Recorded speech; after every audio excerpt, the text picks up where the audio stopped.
প্রতিদিন কি রান্না করব এই এই চিন্তা ভাবনা করাটা কিন্তু অনেক বড় একটা কাজ। তো আজকে চিন্তা করলাম যে আজকে গরুর মাংস আর পোলাও রান্না করব। তো যেইভাবে সেই কাজ, বরকে বললাম যে বাজার থেকে গরুর মাংস নিয়ে আসো। তো গরুর মাংস নিয়ে আসলো, এই দেখেন বড় একটা পুরো আস্তা একটা মাংসের চাক নিয়ে আসছে। এই মাংসগুলো কিন্তু দেখতে অনেক সুন্দর লাগে, কিন্তু খাইতে অত একটা বেশি ভালো লাগে না, কারণ এটাতে ফ্যাট টা একটু কম থাকে, আর হচ্ছে হাড্ডি তো নাই বলতে গেলে।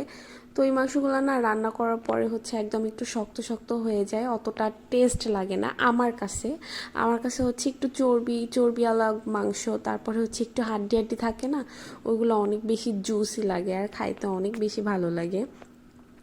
তো যাই হোক, এখানে আমি মাংসগুলোকে ভালো করে কেটে নিলাম, ছোট ছোট করে পিস করে নিছি, যেন হচ্ছে মশলাটা ভালো মতো ঢুকে, এই জন্য বেশি বড় করি নাই। আর এই তো এখানে রান্নায় চলে আসলাম, কড়াইতে তেল দিয়ে তার মধ্যে হচ্ছে পেঁয়াজ দিয়ে একটু ভেজে নিয়ে তার মধ্যে দিয়ে দিলাম হচ্ছে আদা বাটা, রসুন বাটা।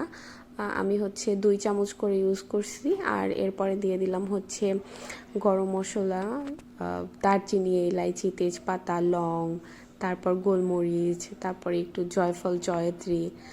আর এখানে দিয়ে দিলাম হলুদের গুঁড়া, মরিচের গুঁড়া। আমি একটু ঝাল বেশি খাই, তাই বেশি পরিমাণে মরিচের গুঁড়া দিছি। আর এই তো এখানে দিয়ে দিলাম ধনিয়া, জিরা আর হচ্ছে গরম মশলা গুঁড়া। তারপরে হচ্ছে মশলাটাকে একদম ভালো মতো মিক্স করে একদম সুন্দর করে কষায় নেব। আর এই কষাইতে কষাইতে কড়াইয়ের নিচে লেগে গেছে।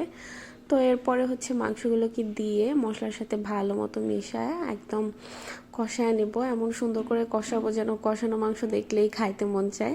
তো অবশ্যই মাংস কষানো হয়ে গেলে কিন্তু খাওয়াই যায়, গরুর মাংসটা একটু শক্ত থাকে, তারপরেও কষানো মাংস খাইতে মজা লাগে।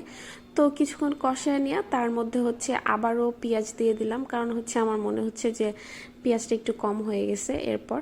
আর এই তো এখন আসলাম লবণ দিতে। লবণ হচ্ছে মেইন, মানে যে কোনো খাবারে হচ্ছে ঝাল কম হইলে খাওয়া যায় বা মশলা কম হইলে খাওয়া যায়, কিন্তু লবণ না হইলে খাওয়া যায় না। আর আমি লবণ দিতেই ভুলে গেছি।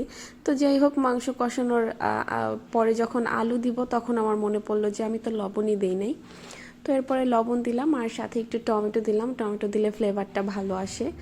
তো এরপরে ভালো মতো কষায় নেওয়া হচ্ছে, পরিমাণ মতো ঝোল দিয়া মাংসটাকে রান্না করে নিলাম। আমি একটু ঝোল ঝোল রাখছি, আমার একটু গরু মাংসের ঝোল ঝোলটাই খাইতে বেশি ভালো লাগে।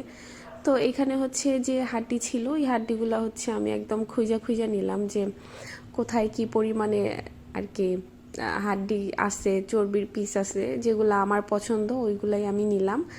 আর সাথে রান্না করে নিয়েছিলাম পোলাও।